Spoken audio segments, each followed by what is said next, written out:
अस्सलाम वालेकुम and welcome to game set match. एक और प्रोग्राम के साथ आपका मेज़बान अदील अज़हर आपकी खिदमत में हाजिर है। एंड ऑफ कोर्स हमारे आज के प्रोग्राम में हमारा फोकस होगा क्रिकेट की जानिब।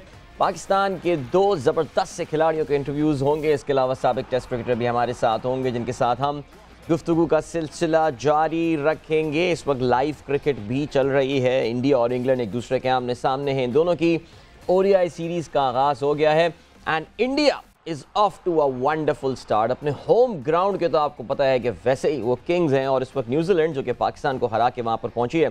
अब से कुछ मिनट्स पहले इंडिया की पहली इनिंग ख़त्म हुई है।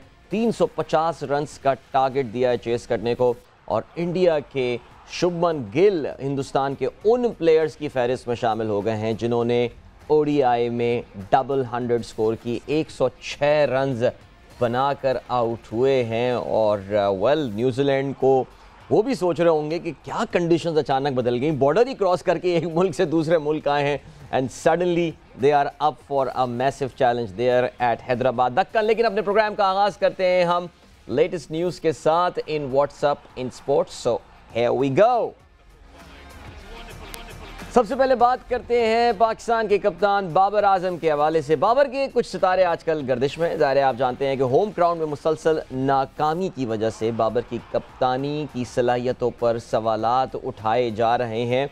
उसके साथ साथ बाबर की जो ओडीआई रैंकिंग है, जो उनकी टॉप ओडीआई रैंकिंग है, वो भी ख़तरे में नज़र आ रही है। और ख़तरे में उनको जो नज़र आ रही है फेमिलियर फो है विराट कोहली। विराट कोहली ज़बरदस्त कारकर्दगी का मुजाहरा दिखाया उन्होंने अगेंस्ट श्रीलंका और 8वें नंबर से छलांग लगा के विराट कोहली 4थे नंबर पर आ गए इन द लेटेस्ट रैंकिंग। आज के मैच में by the way Virat Kohli single figure में ही आउट हो गए, कुछ खास स्कोर नहीं कर सके, लेकिन he still has got 2 matches.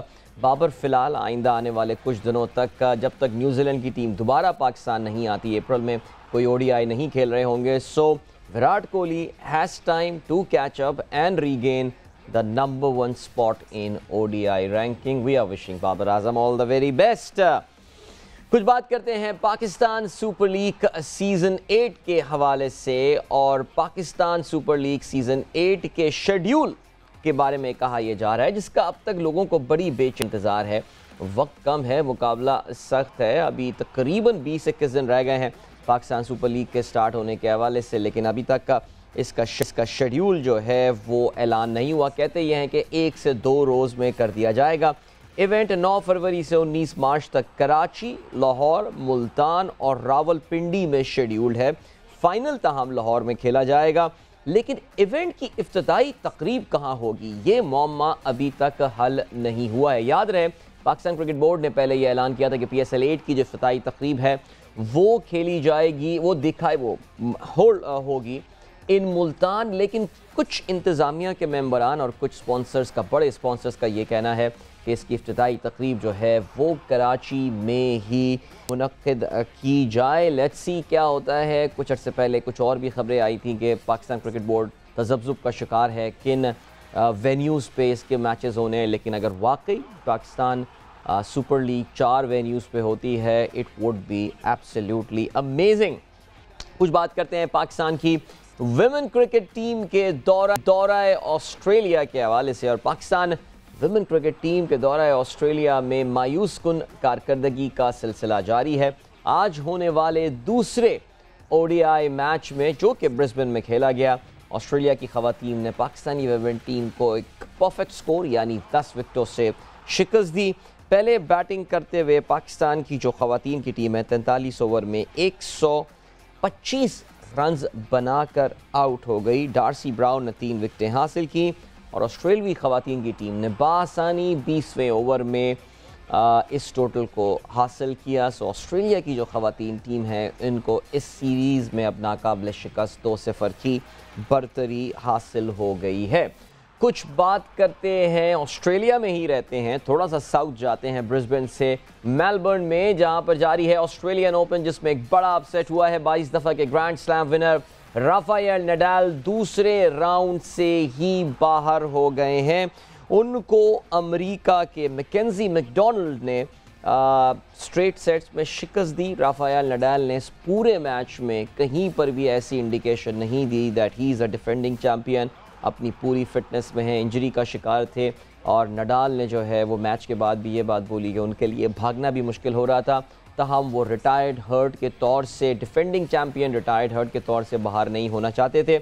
हमने अपने प्रोग्राम में पहले भी ये बात की है कि राफेल नडाल की जो फॉर्म है वो ऐसी नहीं रही है कि वो किसी भी आपको आइंदा कम से कम इस साल आने वाले दिनों में कोई ग्रैंड स्लैम टूर्नामेंट जीतते हुए नज़र आ रहे हों। ऑफ कोर्स उम्र का भी तकाजा है और उसके साथ साथ इंजरीज़ की भी वजूहात हैं। हार्ड कोर्ट में ख़ास तौर से नडाल स्ट्रगल करते हुए नज़र आ रहे हैं। मैं कुछ तज्ज़ियात पढ़ रहा था और नडाल से इस वक्त ये सवाल भी पूछा जा रहा है कि क्या this was the last time वो ऑस्ट्रेलियन ओपन में एक्शन में नज़र आए थे।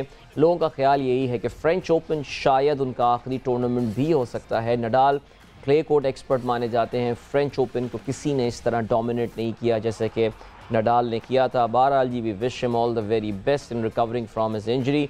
सो that's it for what's up in sports. सो ये हो गई बात जी खेलों के हवाले से जो अपडेट थी हमारे पास। और ज़ाहिर है बाबर आजम का टॉपिक हुआ, पाकिस्तान की विमेन क्रिकेट टीम हो इसकी कारकर्दगी। कल इंग्लैंड के ख़िलाफ़ भी बाय द वे पाकिस्तान की जो विमेन टीम है उनको शिकस्त हुई बासानी। इंग्लैंड ने पाकिस्तान की विमेन टीम को जो है शिकस्त दी।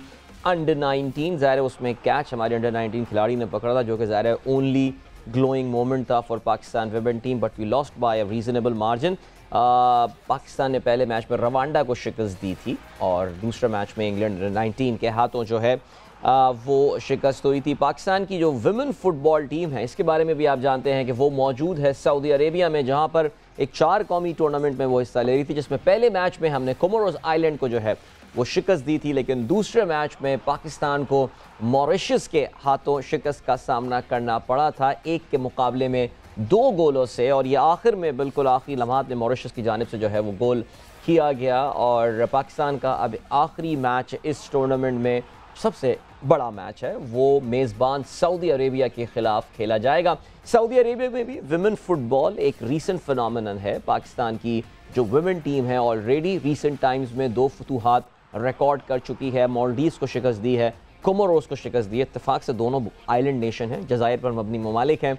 सऊदी अरेबिया एक जजीरा नुमा मुल्क है, सो हो सकता है कि शायद जो पाकिस्तान की जो टीम है वो अगर अपना अच्छा खेल दिखाने में कामयाब हो गई। ज़ाहिर है सऊदी अरब की ख़वातीन के पास बेहतरीन रिसोर्सेज होंगे, बेहतरीन कोचेज़ उनके पास होंगे, तरबियत की आला फैसिलिटीज़ वहाँ पर होंगी जिनसे हमारी ख़वातीन का मुकाबला होने वाला है। Talking about football in Saudi Arabia, आपको ये भी पता होगा कि जुमेरात यानी कल रोनाल्डो अल नसर के लिए अपना डेब्यू करने वाले हैं और उनके डेब्यू के लिए एक शायान शान इंतज़ाम किया गया है।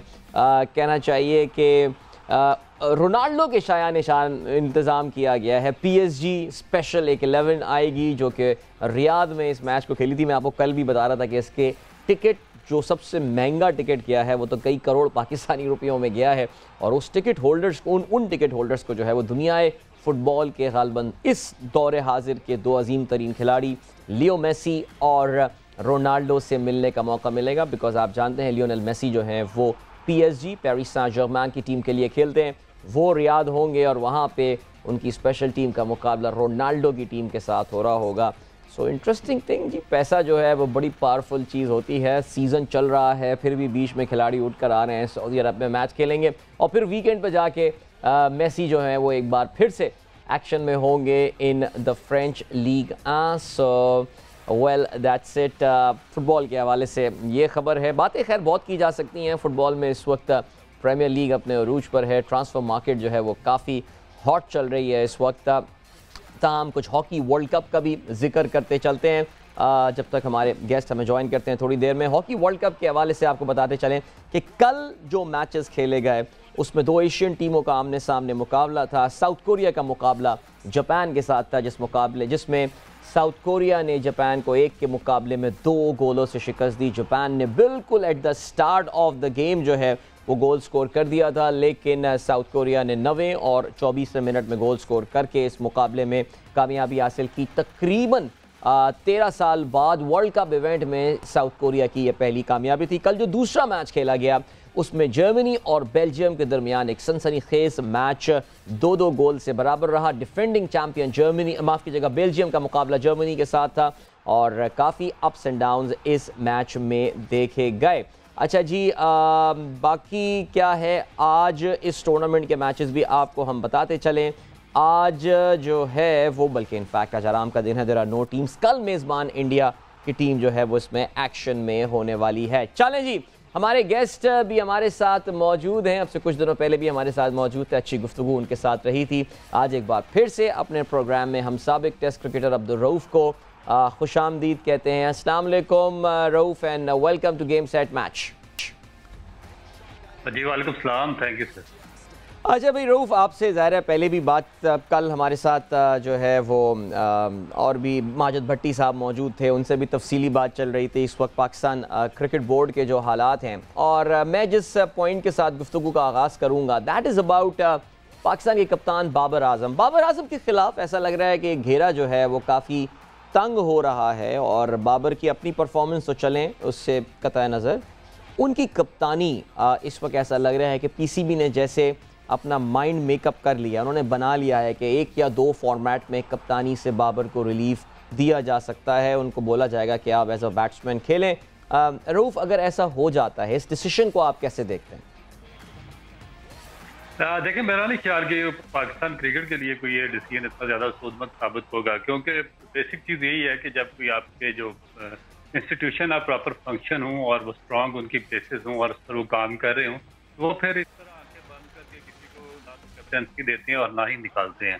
तो जब आपने किसी को कैप्टनसी दी है तो आपको सोच समझ के देनी चाहिए थी और आपको ये देखना चाहिए था कि वो इस लीडरशिप के लिए तैयार है या नहीं है, क्या उसके अंदर लीडरशिप क्वालिटीज़ हैं, क्या हमने जो डोमेस्टिक में उसको खिलाया है, हमने उसको अंडर 19 से अभी तक ग्रूम किया, क्या हमने उसके अंदर लीडरशिप को इनहांस किया या ग्रूम किया। तो इसका जो आंसर है वो नो में आता है, क्योंकि पाकिस्तान क्रिकेट बोर्ड की मैनेजमेंट में इतने काबिल लोग नहीं है कि वो ग्रूमिंग कर सके। और ये मेरा ख्याल है कि एक बदकिस्मती है पाकिस्तान की ग्रास रूट कल्चर से कि इनके पास इतने कोई विजन वाले या एजुकेटेड लोग नहीं है कि जो नीचे बच्चों को ग्रूम करके इस लेवल पर तैयार करें। अब इसकी एक प्राइम एग्जांपल बाबर आजम के केस में सामने आई है कि जब उसको बगैर ग्रूमिंग के पाकिस्तान की लीडरशिप दी गई और वो इतना ज्यादा वो मेच्योर भी नहीं थे, ग्रूम भी नहीं थे, मीडिया हैंडलिंग भी उनसे इतनी अच्छी नहीं थी और भी काफी ज्यादा लैप्स वगैरह होते रहे उनसे। तो अब चाहिए तो इनको ये था कि इनके साथ कोई अच्छे मेंटोर वगैरह रखते, मगर वो भी जो मैनेजमेंट साथ रखी है उनकी जो बेसिक एजुकेशन थी वो इस काबिल ही नहीं थी कि वो इतने बड़े लेवल पर मैनेजमेंट का हिस्सा बन सके। तो वो भी उसको with the passage of the time, जिस तरह आपको याद होगा कि इंडिया ने जब महेंद्र सिंह धोनी को बनाया तो उनकी मैनेजमेंट इतनी स्ट्रांग थी कि विद इन नो टाइम उन्होंने उसको एक बेहतरीन वर्ल्ड के लीडरशिप के लिए उसको ग्रूम कर दिया था।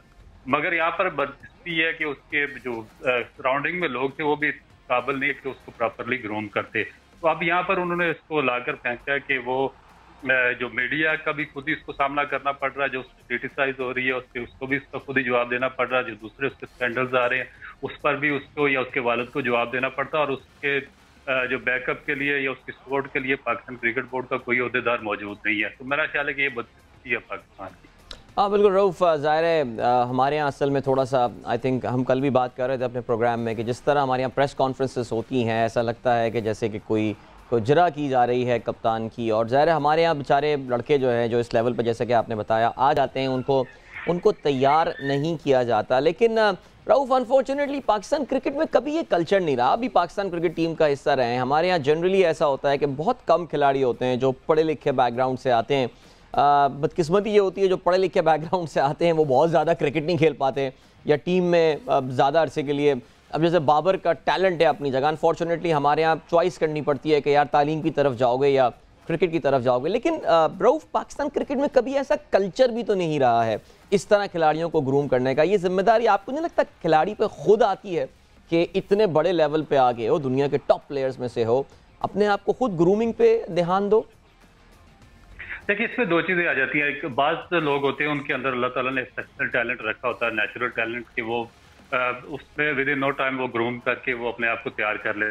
मगर पाकिस्तान के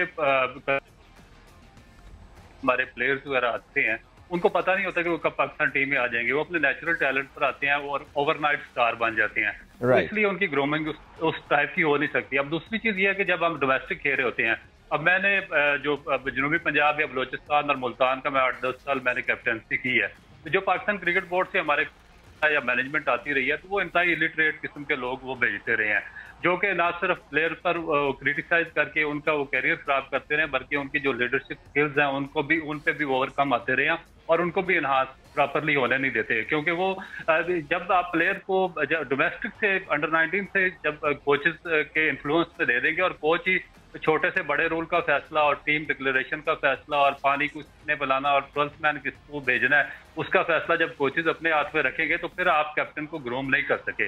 तो यही वजह है कि जो हमारी जो प्लेयर्स हैं उनकी ग्रूमिंग हो नहीं सकती। और इस पर सबसे बड़ा जो मेरा ख्याल है कि जो रिस्पॉन्सिबल पाकिस्तान क्रिकेट बोर्ड खुद है कि उनको चाहिए कि वो जो वेरी वेल एजुकेटेड लोग हैं उनको नीचे ग्रास रूट कल्चर पर कोचिंग के लिए, बच्चों की एजुकेशन के लिए, बच्चों की साइकोलॉजिकल तरबियत के लिए, उनकी लीडरशिप एनहांसिंग के लिए उनको भेजें।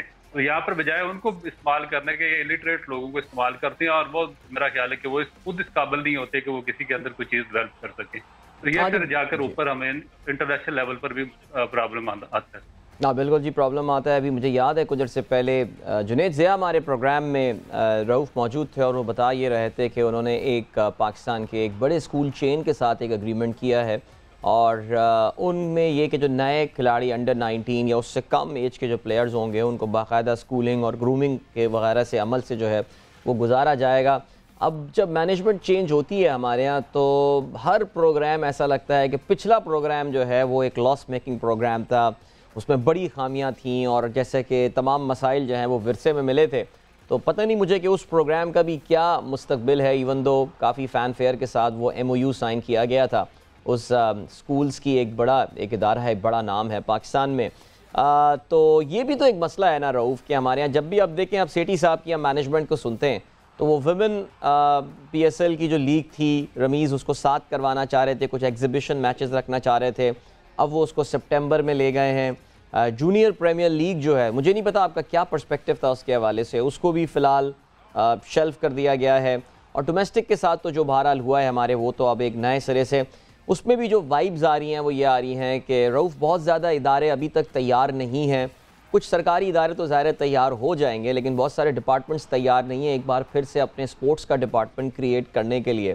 सो अब तक रऊफ़, आप ये जो नई मैनेजमेंट आई है और ये जो नई क्रिकेट कमेटी, एक एड हॉक जो सिस्टम लेकर आया गया है पाकिस्तान क्रिकेट बोर्ड में, इनकी परफॉर्मेंस को कैसा आप गर्दानते हैं, कैसा समझते हैं कि इन्होंने परफॉर्म किया है पिछले कुछ महीनों में?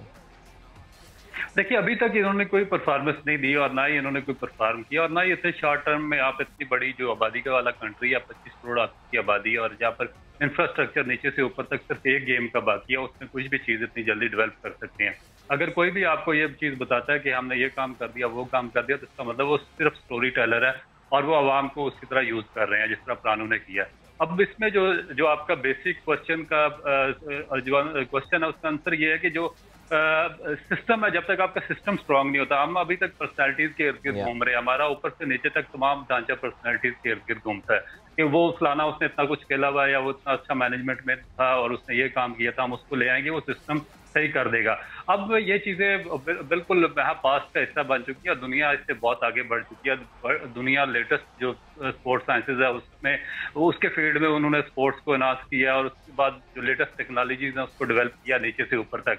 उसके बाद जो उनके जो स्पोर्ट्स कल्चर है वो फ्लोरिश हुआ है। तो हमारे वो जो बदकिस्मती से जो हमारा स्पोर्ट्स कल्चर है वो डिक्लाइन का शिकार है। आप हॉकी देख लें, हमने 4 वर्ल्ड कप और 3 ओलंपिक चैंपियन जीते हुए और हम वर्ल्ड कप के लिए क्वालिफाई नहीं कर सके। हमारे स्क्वाश में हम 10 दफा जहांगीर खान, 10 दफा Jansher Khan world open squash champion थे, मगर वो अब पाकिस्तान किसकी रैंकिंग में नहीं है। कबड्डी हमारी किधर चली गई है। तो हम अपने हाथों से अपने जितने भी ढांचे हैं उसका मलिया मेड करते हैं सिर्फ इस वजह से कि हम पर्सनैलिटीज के पीछे जाते हैं। अब जो बात आपने की, इस पे जब तक आप रीजनल कल्चर स्ट्रॉन्ग नहीं करेंगे, आप जो इक़्तिदार है वो नीचे मुंतकिल नहीं करेंगे जो आपके अहल लोग हैं, और जब तक एक स्ट्रॉन्ग गवर्निंग बोर्ड आपका पाकिस्तान क्रिकेट बोर्ड में नहीं जाएगा जो न्यूट्रल और फेयर लोगों पर मुश्तमिल होगा, जहां पर आपकी जो सिलेक्शन कमेटी है वो भी आंसरेबल होगी और जो डोमेस्टिक कमेटी है वो भी आंसरेबल होगी और इंटरनेशनल कमेटी भी आंसरेबल होगी, तो आप किसी किस्म की तरक्की नहीं कर सकते। क्योंकि ये चीजें, ये उखाड़ पिछाड़ का अमल चलता रहेगा। इंस्टेबिलिटी, आपकी पॉलिटिकल जो सिचुएशन है वो इंतहाई इनस्टेबल है और उसी इंस्टेबिलिटी की झलक आपके क्रिकेट बोर्ड में भी नजर आती है कि जो भी कोई प्राइम मिनिस्टर आता है वो अपना कोई बंदा लेकर आ जाता है और वो 1-2 साल के बाद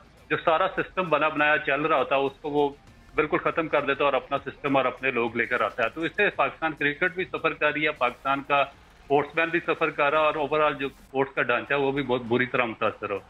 और रऊफ़, ये स्ट्रक्चर जो अभी आया है ये तो इतना यूनिक स्ट्रक्चर है कि आपको पता है कि बदकिस्मती है हमारी कि सियासत की एक छाप हमारी क्रिकेट बोर्ड के ऊपर होती है।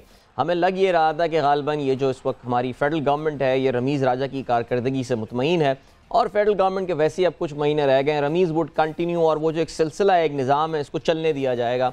अनफॉर्चुनेटली हुआ ये कि जो नई अब मैनेजमेंट आ गई है तो उस वक्त तो ला के बिठा दिया गया, लेकिन जो अब आपकी भी नॉलेज में होगा जो एक बहुत बड़ा मसला हम फेस कर रहे हैं वो ये कि कोई इस वक्त इनके साथ फ़िलहाल काम करने को तैयार नहीं है।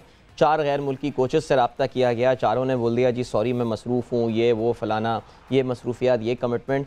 लेकिन उससे बढ़कर जो बात रऊफ़ परेशानी की है, ये तो मैं कहूँगा इस पर हम मुस्कुरा भी हंस भी नहीं सकते, ये परेशानी की बात है कि कोई चीफ़ सेलेक्टर भी बनने को तैयार नहीं है।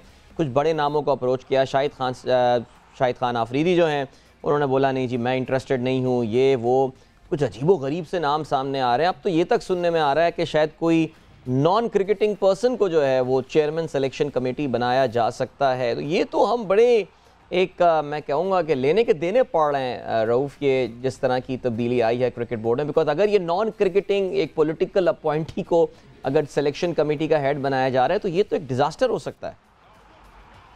देखिए डिजास्टर तो पहले ही चल रहा है और जहाँ तक आपने फॉरन लोगों की बात की है तो डेफिनेट वो आपके जो पॉलिटिकल अरीना उससे बहुत ज्यादा अवेयर है, वो पढ़ते हैं, उनको पता है कि पाकिस्तान की जो पॉलिटिकल सिचुएशन है वो अनस्टेबल है और किसी का नहीं पता कि 3, 4, 5, 6 महीने के बाद क्या हालात होंगे। उसके बाद जो हमारे मीडिया ने और जो हमारे सियासतदानों ने डिफॉल्ट का जो शोशा छोड़ा हुआ था, तो उसके बाद मेरा ख्याल है कि बहुत ज्यादा इंस्टेबिलिटी पूरे पाकिस्तान की हर शोबे में, हर डिपार्टमेंट में देखने में आई और इसी वजह से कोई भी फॉरनर कोच पाकिस्तान की कोचिंग के लिए तैयार नहीं है।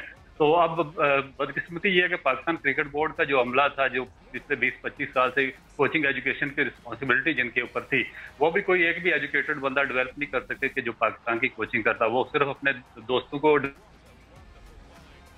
कोई पाकिस्तान मैनेजर लगा हुआ है, कोई थ्रो डाउन करवा रहा है, कोई किसी किस्म के काम कर रहा है, तो वो जो उनके दोस्त थे वो इस काबिल नहीं थे, ना उनकी एजुकेशन इस काबिल थी कि वो पाकिस्तान टीम तो क्या वो जूनियर टीम की कोचिंग कर सकें।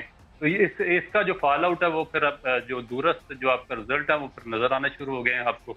तो दूसरी जानब जो आपने बात की है कि नॉन जो प्लेइंग आदमी है उसको, नॉन क्रिकेटिंग आदमी को चीफ सेलेक्टर लगाना, तो ये इससे भी बड़ा डिजास्टर होगा क्योंकि असल चीज ये है कि जब आप क्वेश्चनेबल नहीं होंगे। देखें कि आपने पिछले कितने अरसे में पाकिस्तान की जो कैप्स है उनकी बंदरबांट की है। पूरी दुनिया में कहीं ऐसा नहीं होता कि आप इस तरह पाकिस्तान की नेशनल जो किसी भी कंट्री की इंटरनेशनल या टेस्ट कैप को इतना चीप आप बेचना शुरू कर दे, जहाँ जिस तरह पाकिस्तान में मंडी लगाई हुई थी। तो इसकी वजह यह क्या है कि हमारा गवर्निंग बोर्ड स्ट्रांग नहीं था। हम वन मैन शो थे, जिसको वो बनाते थे वो अपनी मर्जी करता था। जब आपको आंसरेबल होना पड़ेगा, आपको एक एक प्लेयर पर गवर्निंग बोर्ड के सामने डिबेट करनी पड़ेगी।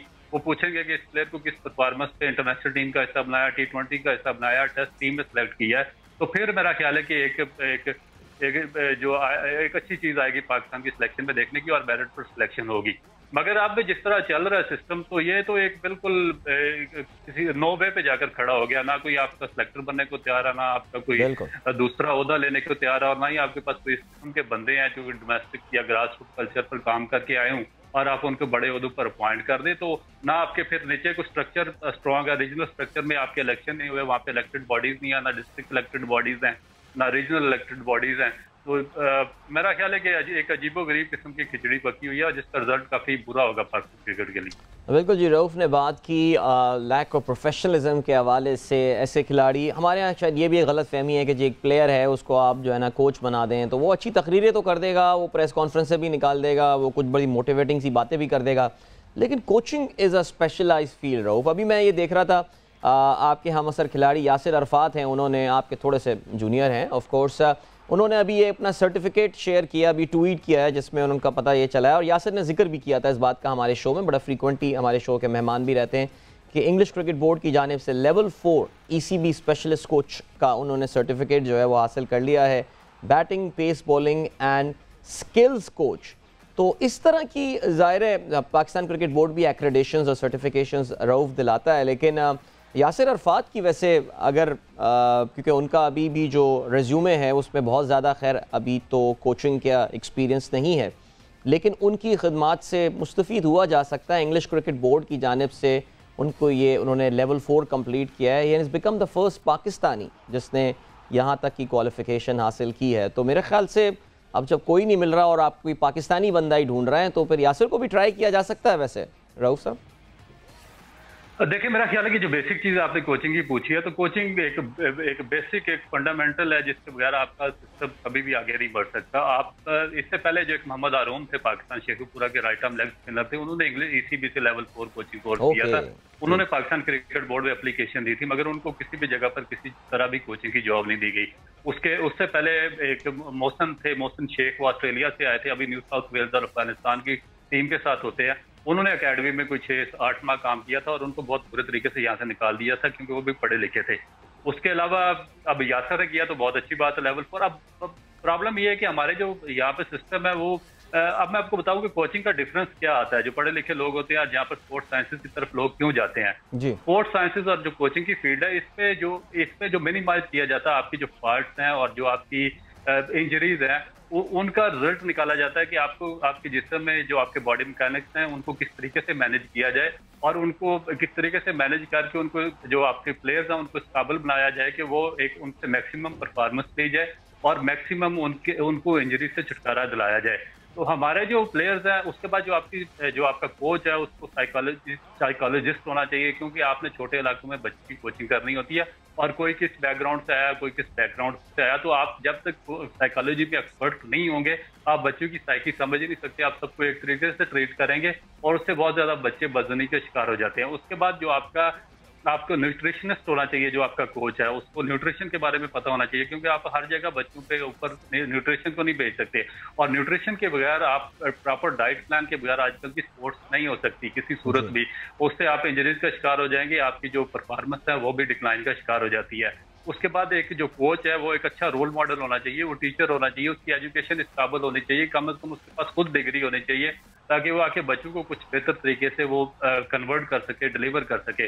फिर आपका जो कोच है उसको एक साफ शफाफ करेक्टर का मालिक होना चाहिए, जिस पर किसी किस्म का कोई टेंटेड नहीं होना चाहिए कि वो आगे जाकर बच्चों की साइकी पे वो नेगेटिव इम्पैक्ट डेवलप कर सके। तो ये काफी चीजें हैं जो कोचिंग प्रोग्राम में आती हैं, मगर अफसोस ये है कि हमारे सिर्फ और सिर्फ जो दोस्ती यारी का कल्चर है और जो इलिटरेट लोग हैं उनको प्रमोट किया जाता है, जिससे हमारा सारा जो कल्चर है वो सफर कर रहा है।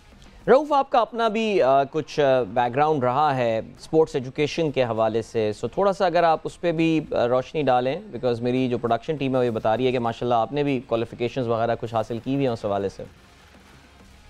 देखिए, जब मैं पाकिस्तान टीम में नहीं आया था तो मैं उस वक्त भी गवर्नमेंट कॉलेज लाहौर की मैंने कैप्टन किया, पंजाब यूनिवर्सिटी का कैप्टन रहा हूँ, पाकिस्तान यूनिवर्सिटी का कैप्टन रहा हूँ। मैंने थ्रू आउट स्कूल से लेके पाकिस्तान यूनिवर्सिटी तक क्रिकेट के लिए, और मैंने उस वक्त भी अपना एक मास्टर किया था क्योंकि मेरा ताल्लुक कश्मीर से, मैंने उस जमाने में कश्मीर अफेयर्स में मास्टर की डिग्री ली थी। तो उसके बाद फिर मैंने, क्योंकि ये जो स्पोर्ट्स का जो सिस्टम था ये प्रोफेशनल शुरू हो गया था, टाइम नहीं मिला, तो अभी मैंने दोबारा फिर एक पॉलिटिकल साइंस में डिग्री कंप्लीट की थी और उसके बाद मैंने स्पोर्ट्स साइंसेज में MSc की डिग्री कंप्लीट की है।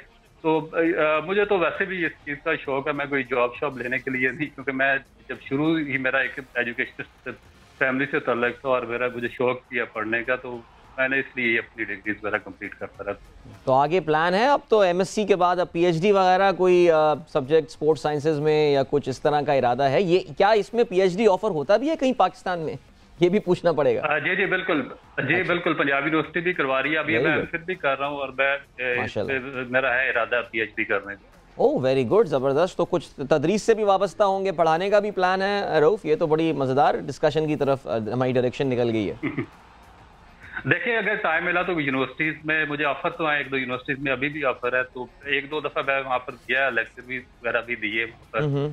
तो अभी देखता हूँ कि अगर फिर लेकिन अभी कोई मेरी बाकायदा कोई किस्म का प्लान है नहीं, तो मुझे सिर्फ ये एक शौक है पढ़ने का और एजुकेशन, क्योंकि 25-30 साल मैं इस फील्ड में रहा हूँ। तो फिर जब आप इस शोबे को का इंतखाब करते हैं तो आपकी एक जो इंटरेस्ट है वो बिल्ड होना शुरू हो जाता है, तो वो बात चीजें जो दूसरों के लिए बहुत मुश्किल होती है हमारे लिए बहुत ज्यादा आसान हो जाती हैं, तो इसलिए एक इंटरेस्ट मजीद बढ़ता जा रहा है। तो आपका शौक नहीं हुआ कि आप भी लेवल कोचिंग के जो लेवल्स हैं उनको कोई बाहर की एक्रेडिटेशन ऑस्ट्रेलिया की हो गई, इंग्लैंड की हो गई, वो भी हासिल करें ताकि इस तरफ भी जाएं?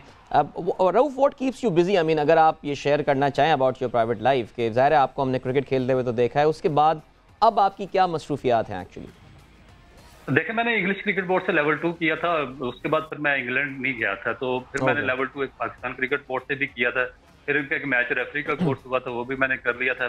फिर मैंने लम्स यूनिवर्सिटी से बायोमैकेनिक्स का कोर्स भी किया हुआ है। Very nice. और तो इस पे मैं छोटा जो भी मुझे कोई अपॉर्चुनिटी वगैरह मिलती है तो मैं उसमें करता रहता हूँ। मगर उसके बाद फिर पाकिस्तान क्रिकेट बोर्ड से बेसिकली ये थोड़ा सा साइड ऑन हो गया कि इसमें जो लोग थे वो इतने कम्पिटेंट नहीं थे, उनकी एजुकेशन भी इस काबिल नहीं थी, और वो उसके बाद जो अपने दोस्त थे उनको बहुत ज्यादा वो उन्होंने ओबलाइज करना शुरू कर दिया। आप देखें कि एक आदमी जिसने 4 डिग्रियां ली हूँ और उसके बाद उसने पाकिस्तान को 3 फॉर्मेट में खेला हो, 7-8 आपकी फर्स्ट क्लास विकेटें हूँ, और फिर आपने एक लंबा अरसा यहाँ पर काउंटी क्रिकेट भी खेली, यार कुछ खेला हो, तो आगे एक जायंट को ओबलाइज कर दें आपकी जगह पर, उसको भी लेवल 3 लेवल 4 कोचिंग कोर्स करवा दे जिसको एक असाइनमेंट बनानी नहीं आती, तो फिर मेरे जैसे लोग उस सिस्टम से वैसे दूर हो जाते हैं। तो फिर मैंने उनसे दूर रहना ही बेहतर समझा। चलें, अल्लाह ताला हमें कोई ये मौके देगी जी आपकी सलाहियत से मुस्तफ़ीद हो सकें। बड़ी इंस्पिरेशनल बात है।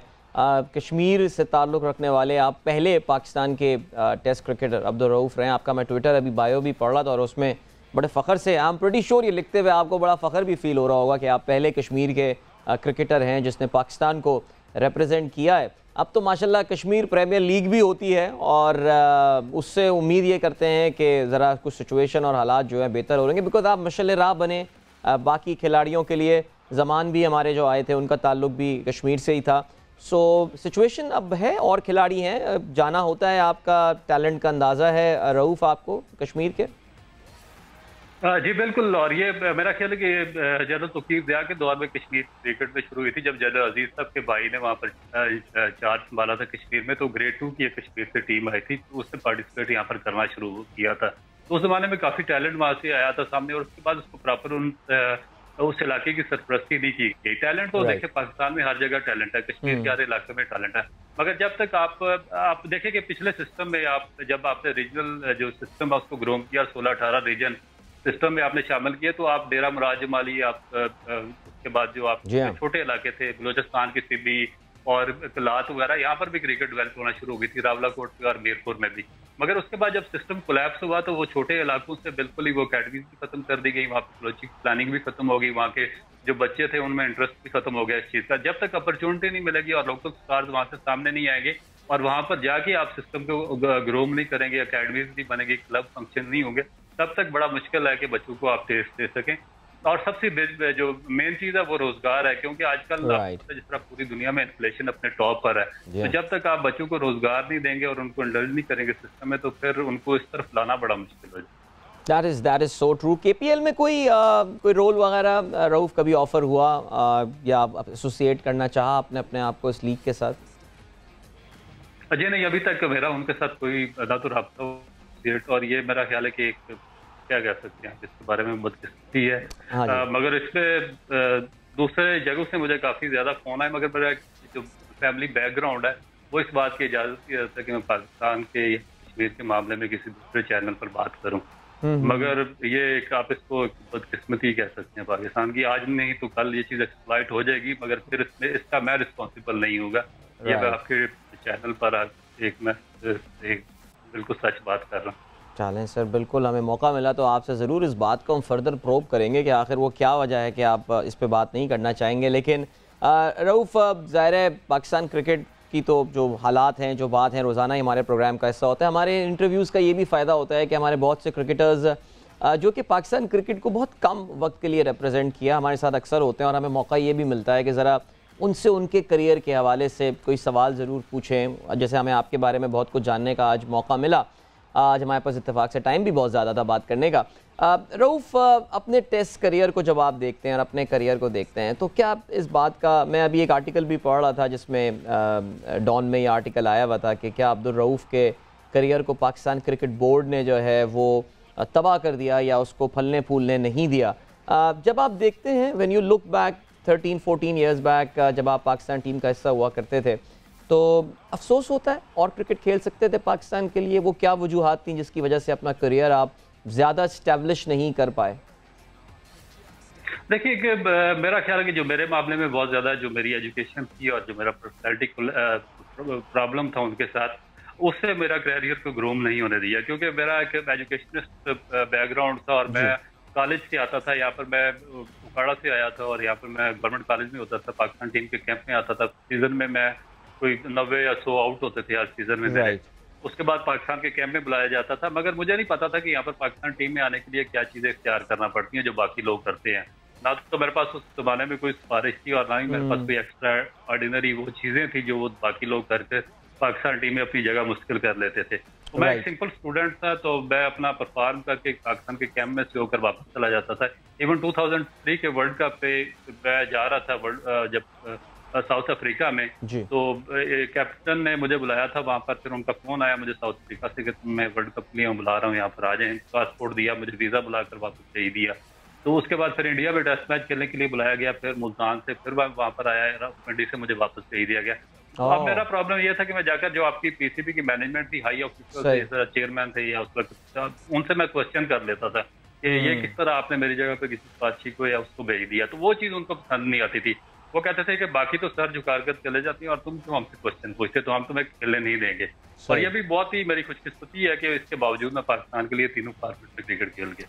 Right, great Abdul Rauf, thank you so much. हमेशा की तरह आपसे बात करने में बहुत मज़ा आया, बहुत शुक्रिया।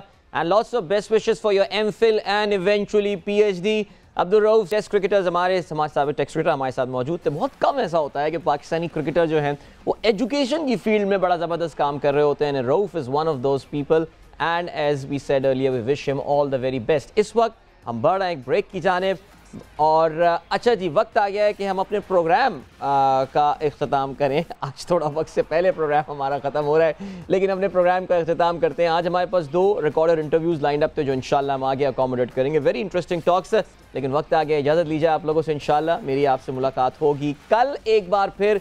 Till then, goodbye, God bless and अल्लाह हाफिज़।